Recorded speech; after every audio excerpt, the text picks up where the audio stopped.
แล้วก็ขอแสดงความนับถือลุงแหนนพ่อน้อยหนุ่มผาจอกคนรูปหล่อด้วยอาตมาภาพขอเจริญพรอย่างคณะสัตยาญาติโยมวันนี้จ้าไปน้อยหนึ่งเนาะวันนี้เพราะว่ารอสัญญาณเวลาจากทางลำปางผู้เตือนนี้จะเป็นท่านเสน่ห์กะหลงเนาะแต่ตอนนี้เปิ้นเลื่อนจะมาจัดเอาทุ่มแล้วก็มีไผ่ที่จะจัดในช่วงนี้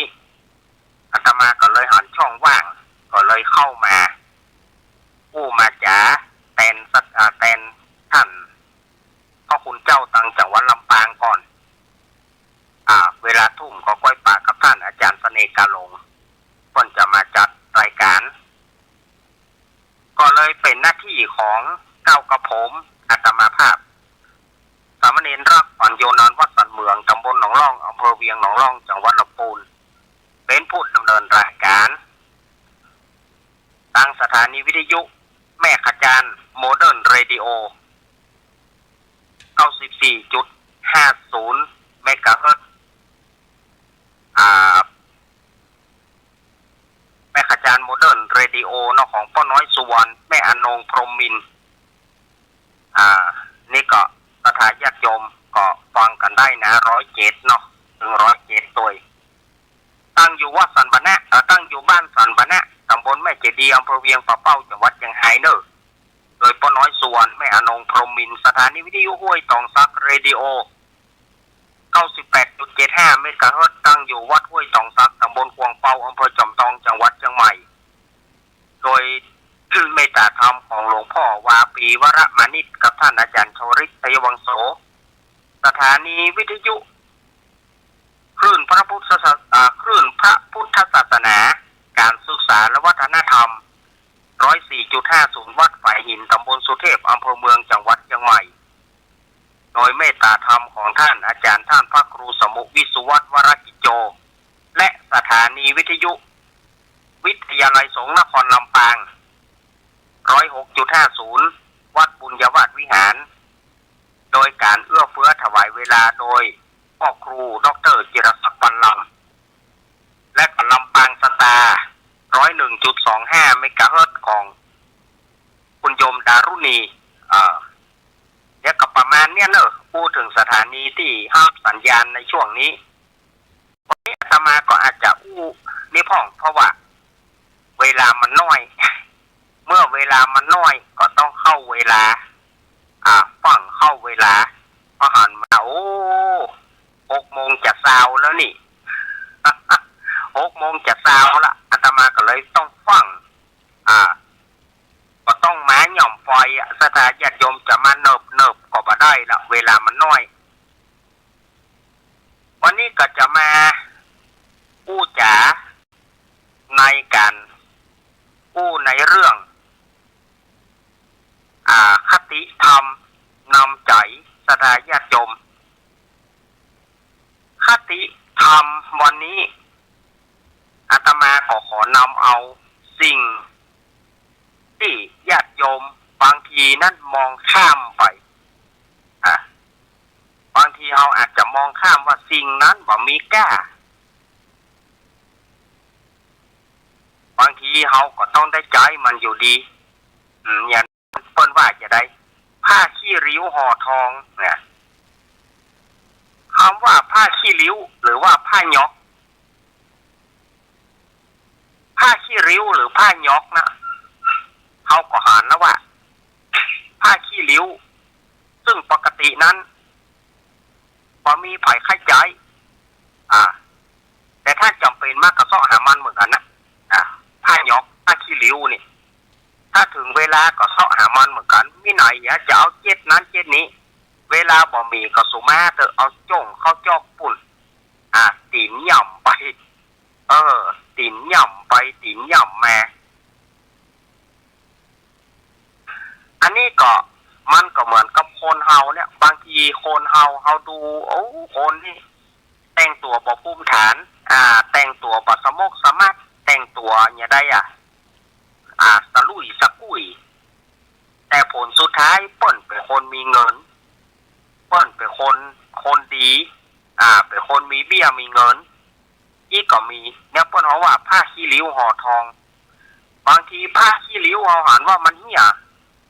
มันกระจัดกระจายไปสำนักกระตีนย่ำไปโอ้เปิดสุดท้ายไปเพื่อทำคนหนึ่งไปเตะพอสตางค์อยู่ในหั่นมีก้าคนนั้นไปเสียดายคนนั้นไปเสียดายนะโอ้สุมาเนอะมาปะก่อนวันนี้แกเนาะบ่ได้ไปสักคำว่าไปลูกๆพอ สุมาเนอะมาปะก่อนวันนี้เป็นวันอาทิตย์ที่22 มิถุนายนพุทธศักราช2568เดือนเก้าเหนือเดือนเก้าเหนือเดือน7ใต้แฮมมานี่12ค่ำพร้อมว่าเป็นวันอาทิตย์ได้ได้จ่าสถาญาติโยมเนอะ สุมาเด้อตะกี้ถึงผ้าขี้ริ้วเนี่ยเนาะสถาญาติโยมบางคนหันว่าผ้าขี้ริ้วมันบ่มีค่าแต่ผลสุดท้ายเปิ้นเอาห่อสตางค์เปิ้นห่อสตางค์มันก็หอมแน่อ่ะ คนเฮานี่ไม่อันหรอกผ้าขี้ริ้วหันว่ามันเหม็นมันสาบเวลาห่อสตางค์มาลู่กันจะเอามันหอมดีนะเรื่องนี้มันเกิดขึ้นกับใกล้ๆหมู่บ้านอาตมาเนี่ยประมาณเป็น60-70 ปีแล้วก็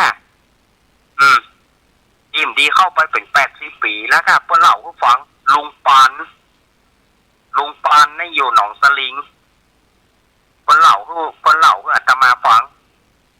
เปิ้นก็บ่มีแล้วนะลุงปานก็บ่มีแล้วนะลุงปานเนี่ยได้เล่าถึงว่าสมัยแต่ก่อนเนี่ย มีหมูปูนปั้นตัวหนึ่ง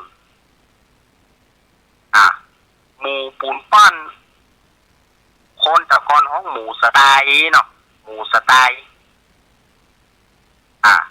ลุงปานเขาเนี่ยเปิ้นว่าเปิ้นเป็นละอ่อนก็หมูสไตล์ตัวเนี้ยมันจะโผล่ขึ้นมาจากน้ำหนองสลิงแล้วลุงปานเขาบรรดาละอ่อนทั้งหลายนี่ก็หันเป็นหมูปูนปั้นหมูสไตล์เนี่ยหมูปูนปั้นก็ป้ากันเตะเล่นลุงปานว่านะการหันเตะเล่นลงหนองปุ่น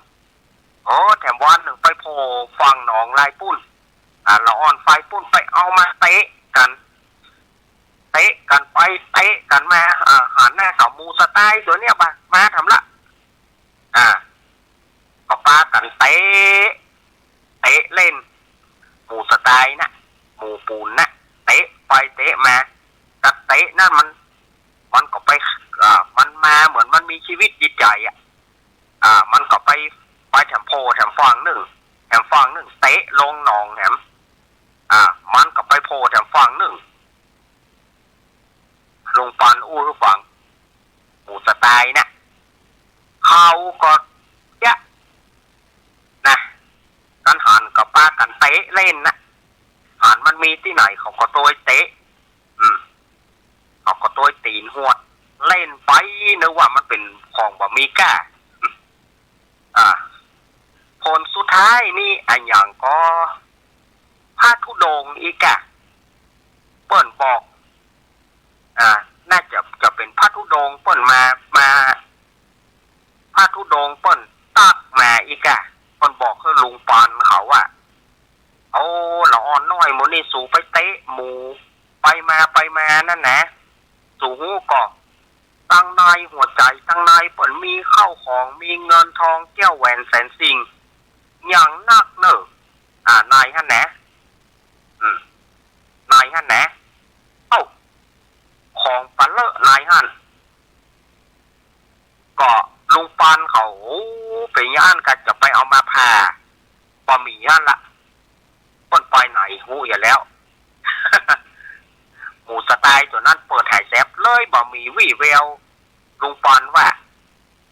จนถึงลุงปานเท่ามาจนถึงตายไปแล้วแหละเลยบะหานหมูตัวนั้นเปิ้นว่านะทหารก็จะเอามาผ่า ประหารเลยว่าแต่ก่อนนี้เปิ้นได้หารเขาถามว่าลุงปันได้หารแต่ก็โอ้ได้หารได้เล่นแห่งซ้ำได้เตะแห่งซ้ำเตะลงหนองเตะกันไปเตะกันมามันหมูหมูปูนน่ะเพราะหมูสไตล์เนี่ยปากันเตะไปเทะมาแล้วทุดงเปิ้นมาทักพระทุดงเปิ้นมาทักมาตายว่ามันมีของอยู่ไหนครับไปพอฟังได้ก็ได้ไปพอหนองฟังปุ้นก็ได้ไปพอหนองฟังเพก็ได้บ่มี เปิดไฮแซฟเลยว่ะสถาญาติโยมของดีนี่เปิ้นมักจะสมัยตะก่อนนี่มักจะโชว์ให้หานเหมือนกันแต่คนเฮานี่มันบอกฮู้คุณค่าเพื่อว่าเปิ้นมีราคาเพื่อฮู้ว่าเปิ้นมีราคาเปิ้นบ่อยู่กับละเปิ้นไปที่อื่นแล้วเปิ้นเอาเข้าหัวเข้าคางเอาเข้าในดินปุ่นบ่มีทางจะได้หานละอันนี้คือเหมือนกับผ้าขี้ริ้วหรือว่าผ้าเหยอกเขานะที่เฮาหานว่ามันบ่มีก้าบ่มีศีลหันไปไหนก็ขว้างไปหั่นเรื่องนี้มันเกิดขึ้นเมินแล้วที่อาตมาเอามาเล่าและแถมเรื่องหนึ่งเงินแกนอาตมาก็บ่เคยหันนะเงินแกนเพิ่นว่ามันจะใสเงินแกนเนี่ยมันจะใสมันจะเหมือนกับแกนฝ้ายเม็ดฝ้ายญาติโยมหันเม็ดฝ้ายเม็ดนี้เม็ดงิ้วเนาะเม็ดฝ้ายนะแก่นในฝ้ายเนี่ยมีสมัยตะก่อนมีป่อลูกจ่วยกับขุดน้ำบ่อ ปลากับขุดน้ำบ่อและทีนี้เงินแกนเนี่ยมันไหลออกจากพื้นดินมาอันนี้คนเฒ่าอันนี้ย้อนยุคไปแหมก่อนลุงปานแหมอันตะกี้เล่าเรื่องลุงปานและอันนี้มาก่อนลุงปานแถมมีพ่อลูกคนมีลูกนะพ่ออุ้ยคนนี้สมัยก่อนเพิ่นเป็นเศรษฐีเพิ่นมีลูกนักลูกเพิ่นเป็น10ปุก้าจ่วยกับขุดน้ำบ่อสมัยแต่ก่อนนี่มันบ่มีน้ำเนาะกลางต้งกลางนาถ้าจะปลูกปะเต้ากำก็ต้องขุดน้ำบ่อน้ำออกที่ไหนเขาขุดมีน้ำที่ไหนก็ปลูกปะเต้าหั่นนะสมัยแต่ก่อนมันมีที่ไหนน้ำออกไหนก็ขุดน้ำออกไหนก็ปลูกปะเต้าหั่นนะมันบ่เป็นเวียกเป็นการได้เอาติ้วน้ำมาโหดโอ้ยคนนี้แกก็ขุดน้ำบ่อนะถ้าจะปลูกปะเต้ากับปลูกพริกอย่างหมูกระเปิ้ลน่ะขุดน้ำบ่อน้ำบาดาลออกเสื้อเนี่ยที่นี่มีวัตถุคล้ายๆแกนฝ้ายเนี่ยคล้ายๆเม็ดฝ้ายมันไหลออกมาจากพื้นดินที่ขุด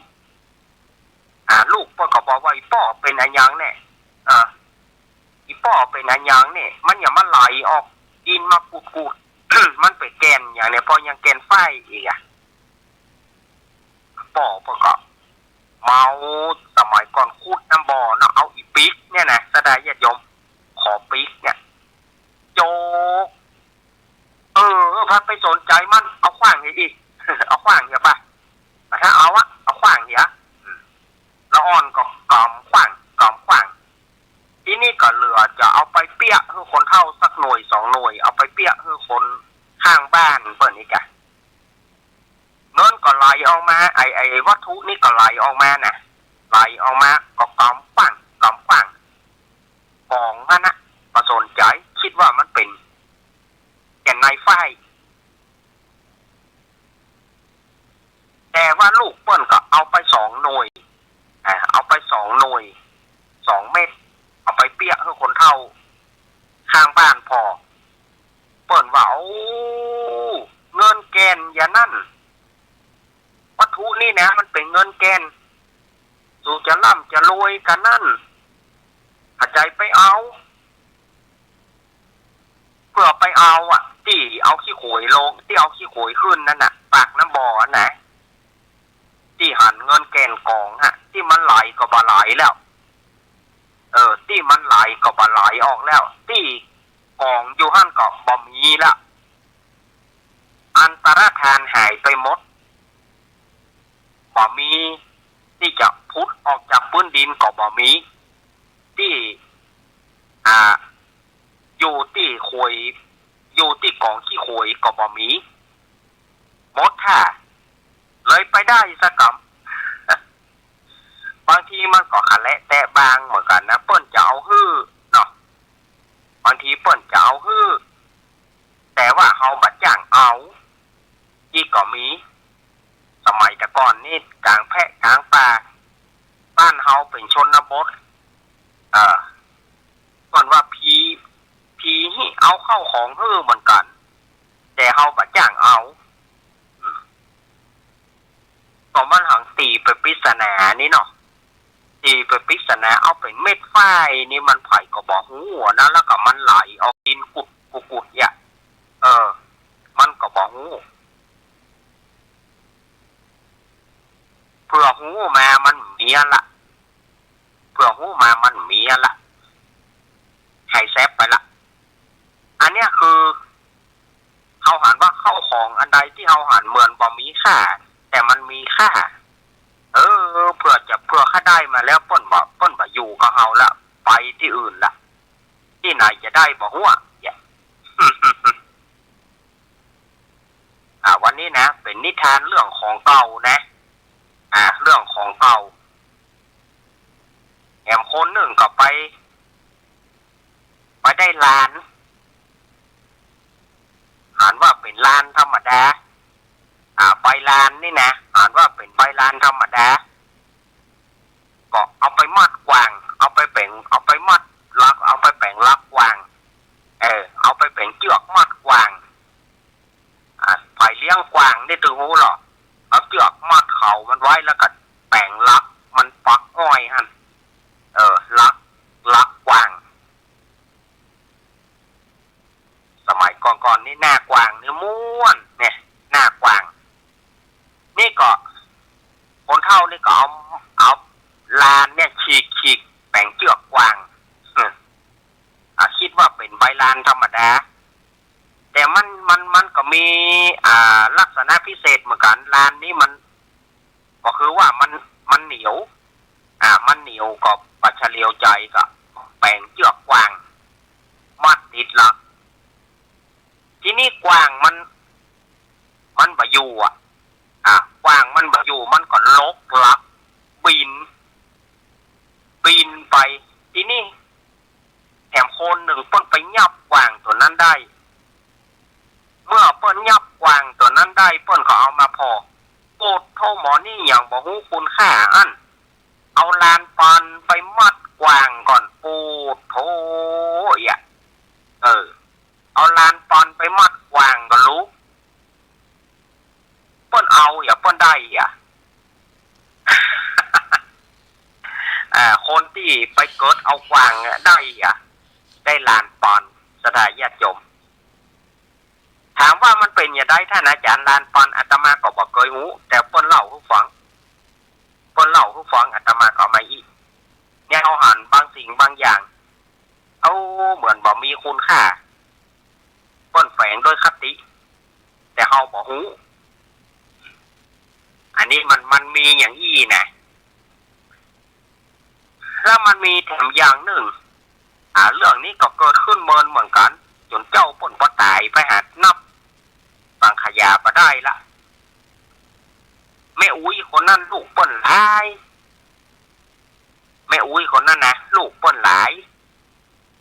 เข้าก็วิทย์แรงแกงก็วิทย์หม้อเนาะลูกหลายโพเปิ้นก็ว่า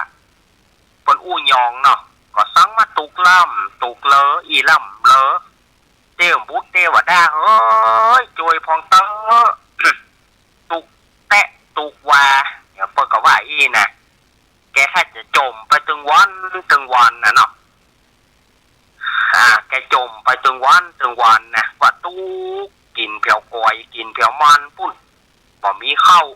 เข้าก็จะบ่ปอลูกเตือก็ได้เอาปลาเป้าศูนย์เข้าให้ลูกกินเตือก็เอากล้วยศูนย์เข้าให้ลูกกินเนี่ยตุกไว้ตุกบอดเอกอะและทีนี้มีอยู่คืนหนึ่งแม่อุ้ยนะเปิ้นฝันเปิ้นบอกว่าเป็นผีวัดแห่งเปิ้นบอกนะแต่เปิ้นบอกว่าที่ไหนเปิ้นบอกว่าเป็นผีวัดแห่งสมัยนั้นยังบ่เป็นวัดแห่งเด้อสมัยนั้นยังเป็นวัดที่อุดมสมบูรณ์อยู่เปิ้นฝันว่ามีคนเฒ่าคนหนึ่งมาปรากฏตัวคือหันแล้วก็ว่าอีน้อยเอ๋ยมึงจมว่าตุกเนาะกูก็หันใจมึง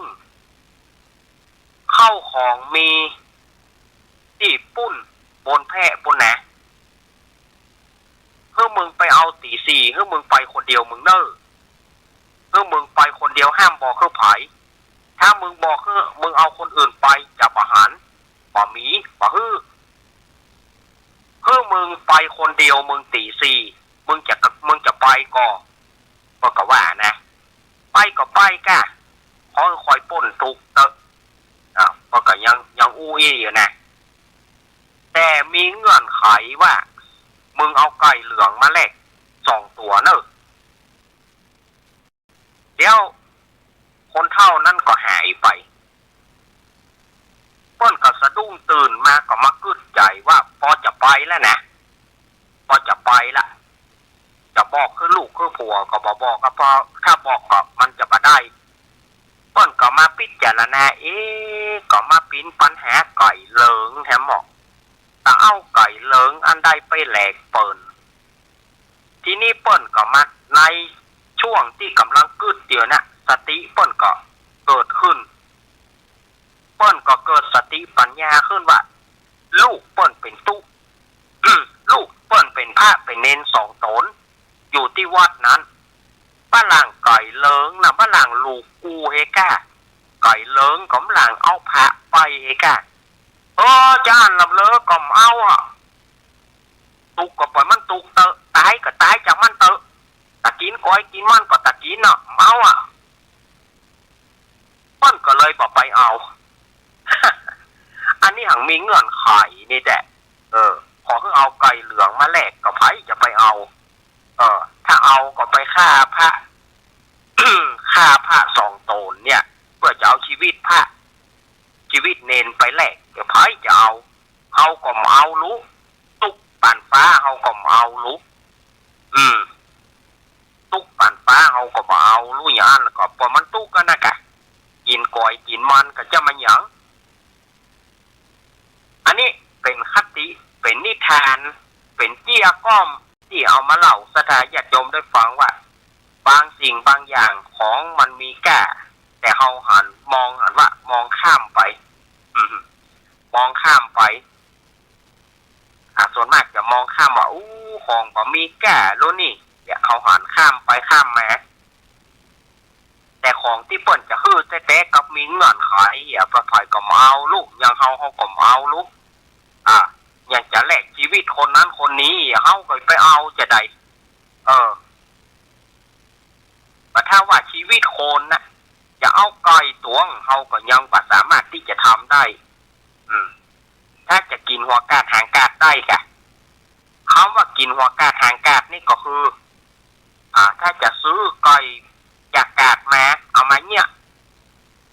อันนี้ยังได้อยู่แต่จะให้เอาไก่เป็นตัวไปไก่เป็นเนี่ยเฮาก็บ่เอาลูกจะตุกเพียงไหนก็จ้างสถาญาติโยมอย่าตุกปานฟ้าปานดินก็จะมาเตอะเฮาก็บ่อาจที่จะทำได้มีหลายอย่างหลายประการกะเรื่องที่ว่าเปิ้นเอาของเฮ้อเนี่ยแต่คนเฮาบ่หันค่า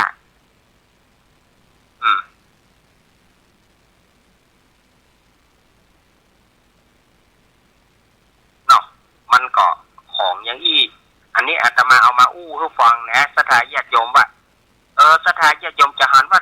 มันมีแท้ก็มีแท้กับปะแท้ถ้าว่าปะแท้อาตมาก็จะบอกว่านะอันนี้ถือว่ามันเป็นของแท้ที่คนเล่ามา จะมีหลักฐานเปิ้นเล่าขึ้นมา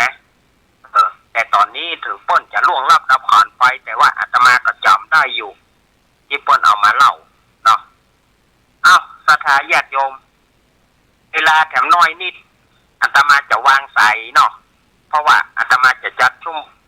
วงเดียวอาตมาจัดช่วงเดียววันนี้นี่รู้สึกว่าจะอีทหน่อยศรัทธาญาติโยมเพราะว่าอาตมาซอยเหมือนไม้หย่อมฟอยก็กลัวเวลามันจะบะตันตอนนี้ก็6:46 นาทีอาตมาจะวางสายเนอะฝ่ายจะโทรเข้ามาเลยเนอะโทรเข้ามาอู้กัน0837611775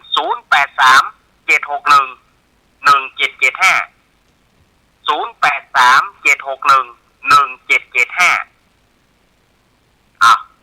าตมาวางสายให้แล้วนะศรัทธาญาติโยมที่เปิดวิทยุรับฟังก็ลองโทรมาเนอะไปจะได้พ่องโทรมาวันนี้เวลามันชุกละหุถ้าบ่เปิดสายนี่ก็จะไม่ได้เปิดละเวลามันน้อย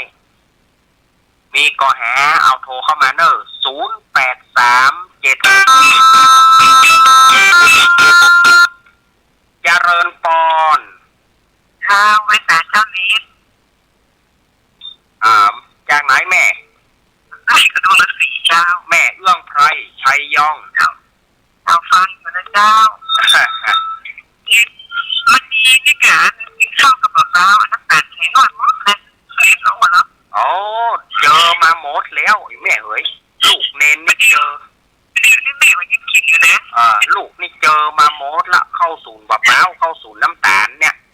มันลามเดี๋ยวเท่ามาแล้วกินอย่างมันลามอย่างมันกินมันเจอลองวันนั้นแม่นะคนเฮานี่มันถึงซ่อหายานั่นหรอประเดี๋ยวนะมันซ่อหายดีแม่นะ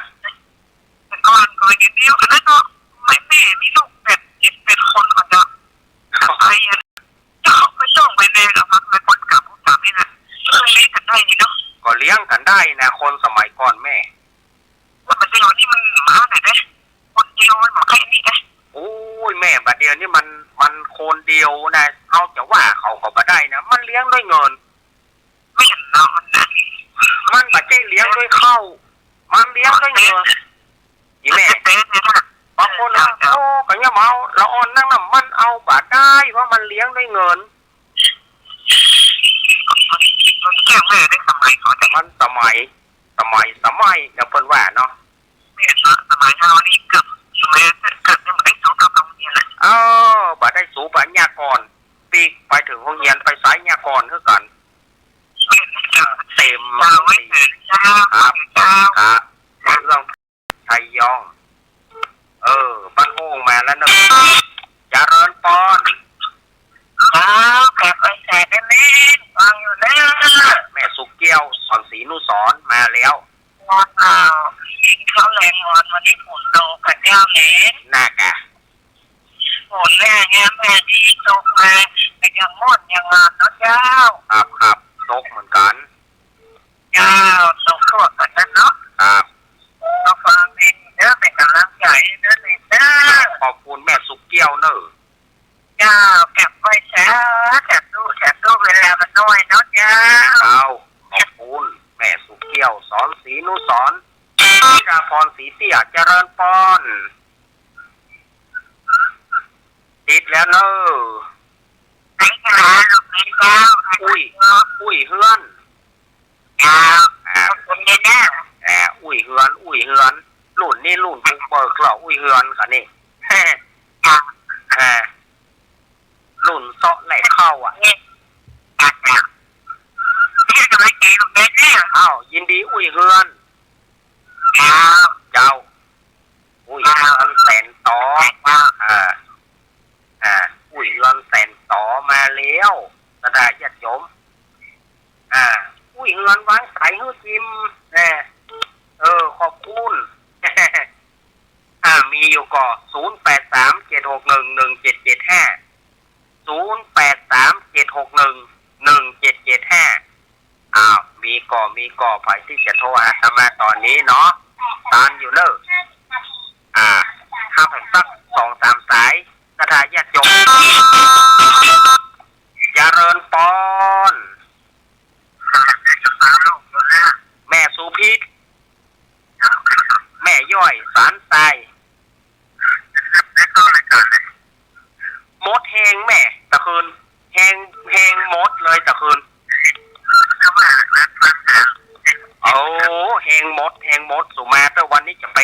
หัวเปิ้นก่อน แม่เป็นกำลังใจนะครับ แม่สุพิษ จำมันเห็นธรรมดาไปแล้วเนาะ ต้องมีลูกเมียครับ แล้วก็ตัดไปนะครับ แม่สุพิษแม่ย่อยสันทรายแต่คืนนี้ยอมเอาว่าแห้งหมดเลยแห้งเลยแต่คืนเจริญปอน เจ้าต้องกลับมาประสานเจ้าพ่อจ๋าฟังอยู่เนอะ โทรจากกระไดแม่ อ๋อ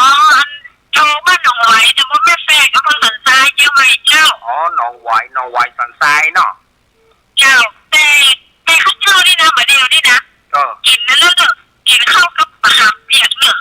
มันจะลืมง่ายก็มันถึงมะขามเปียกแม่มะขามเปียกข้าวเจ้านะมันจะเหนียวเนอะต้มมะขามต้มน้ำอ้อยใส่เกลือให้เป็นน้ำข้าวห้อยอย่างเงี้ยครับจานข้าวหูล้ำดีมันจะซ่อแห่ยานนะเนาะก็ชอบกินต้มหวานนะกับน้ำส้มของม่วงหวานของม่วงกับข้าวล้ำแม่ยังชื่อแม่ยังชื่อแม่นิเวศยามาสักเจ้าแม่นิเวศนี่เนาะเจ้าฟังกุศลคู่องค์เนอะเป็นกำลังใจให้เจ้ายินดีแม่เนอะเจ้ายินดีเนอะยี่แม่ประตูเจ้าคนอยู่ตายเอาแม่สายหนึ่งอาตมาขอห้าแผ่นสายหนึ่งสายสุดท้ายสายสุดไปจะมาปีสายอาตมาเดี๋ยวข้ามหน่อยเดี๋ยวอาตมาจะเจริญพรเจ้าเน้นว่าแม่บัวลอยบ้านชมพ่อจากบุญแต่ก็อำเภอแม่สวยเจ้าบัวลอยมาละแม่บัวลอยฟังตลอดเจ้าเนาะตั้งต่อเนาะเนาะเจ้าวันใดจะได้ม้วนน้ำม้วนบอกว่าเนาะอันเรื่องน้ำมนต์นี่แม่มันต้องรอโอกาสก่อนเนาะวันใดถ้ามีวันไหนก็ค่อยว่ากันเนาะฟังนักย้ำลายสวดมนต์เรียบร้อยสาธุยินดีแม่เนอจัดเจนเนอเจ้ายินดีเนอเอาเวลาหมดพอดีอาตมาก็จะต้องนำเอารายการอำลาจากสถาญาติโยมไปก่อนก็สถาญาติโยมเหยอาตมาก็ฝากไว้สิ่งไหนที่ญาติโยมสิ่งใดที่เราหานว่ามีค่าที่สุด